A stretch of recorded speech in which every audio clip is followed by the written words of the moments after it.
আপনি কি কখনো কল্পনা করেছেন একজন মানুষ সমুদ্রের গভীর অন্ধকারে এক বিশাল মাছের পেটের ভিতরে, চারপাশে শুধু নিস্তব্ধতা আর মৃত্যু, তবুও তিনি বেঁচে ছিলেন?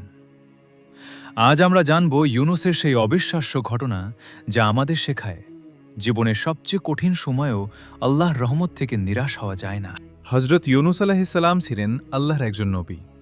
তাকে একটি জাতির কাছে পাঠানো হয়েছিল। তার কাজ ছিল মানুষকে আল্লাহর পথে ডাক দেওয়া। তিনি দিন রাত মানুষকে বুঝিয়েছেন, তাদের বলেছেন মিথ্যা উপাসনা ছেড়ে এক আল্লাহর ইবাদত করতে। কিন্তু অধিকাংশ মানুষ তার কথা শুনল না। তারা উপহাস করত, অবজ্ঞা করত। ইউনুস আলাইহিসসালাম কষ্ট পেতেন। বারবার চেষ্টা করেও যখন মানুষ বদলাল না, তখন তিনি খুব হতাশ হয়ে পড়লেন। একদিন তিনি রাগ ও হতাশায় শহর ছেড়ে চলে গেলেন। তিনি ভেবেছিলেন এদের জন্য আর কিছু করার নেই। কিন্তু এখানে একটি গুরুত্বপূর্ণ বিষয় ছিল। আল্লাহর পক্ষ থেকে স্পষ্ট নির্দেশ আসার আগেই তিনি চলে গিয়েছিলেন। এটা ছিল তার জন্য একটি পরীক্ষা। তিনি সমুদ্রের দিকে রওনা হলেন। একটি জাহাজে যে উঠলেন। জাহাজ সমুদ্রের মাঝখানে পৌঁছানোর পর হঠাৎ প্রবল ঝড় শুরু হলো।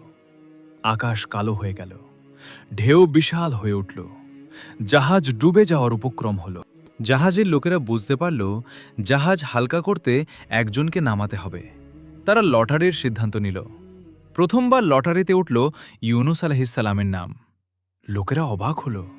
তারা আবার লটারি করল, আবারও তার নাম। তৃতীয়বারও একই ঘটনা। তখন ইউনুস আলাইহিসসালাম বুঝলেন এটা আল্লাহর ইচ্ছা। তিনি নিজেই সমুদ্রে ঝাঁপ দিলেন। সমুদ্রে পড়ার সঙ্গে সঙ্গেই আল্লাহর নির্দেশে একটি বিশাল মাছ তাকে গিলে ফেলল। ভাবুন তো, চারদিকে অন্ধকার, উপরে গভীর সমুদ্র, তার ভেতরে মাছের পেট, সম্পূর্ণ নিঃসঙ্গতা। না আলো, না মানুষ, না কোনো সাহায্য। এই অবস্থায় একজন মানুষ কি করতে পারে? অনেকে হয়তো আশা ছেড়ে দিত, কিন্তু ইউনুস আলাইহিসসালাম তা করেননি। তিনি বুঝতে পারলেন এটি তার ভুলের ফল। তিনি আল্লাহর দিকে ফিরে গেলেন। তিনি পড়তে লাগলেন, লা ইলাহা ইল্লা আনতা সুবহানাকা ইন্নী কুনতু মিনাজ জালিমিন। অর্থ, হে আল্লাহ, তুমি ছাড়া কোনো উপাস্য নেই, তুমি পবিত্র, নিশ্চয়ই আমি ভুল করেছি। এই দোয়া ছিল অনুতাপের, বিনয়ের, আত্মসমর্পণের। তিনি বারবার এই দোয়া পড়তে লাগলেন। সমুদ্রের অন্ধকারে, মাছের পেটের ভিতরে শুধু আল্লাহর কাছে সাহায্য চাইলেন। আল্লাহ তার দোয়া কবুল করলেন। মাছটিকে নির্দেশ দেওয়া হলো তাকে তীরে ফেলে দিতে। মাছটি তাকে সমুদ্র তীরে উগড়ে দিল। তখন ইউনুস আলাইহিসসালাম খুব দুর্বল ছিলেন। তার শরীর ক্লান্ত, তিনি নড়তেও পারছিলেন না।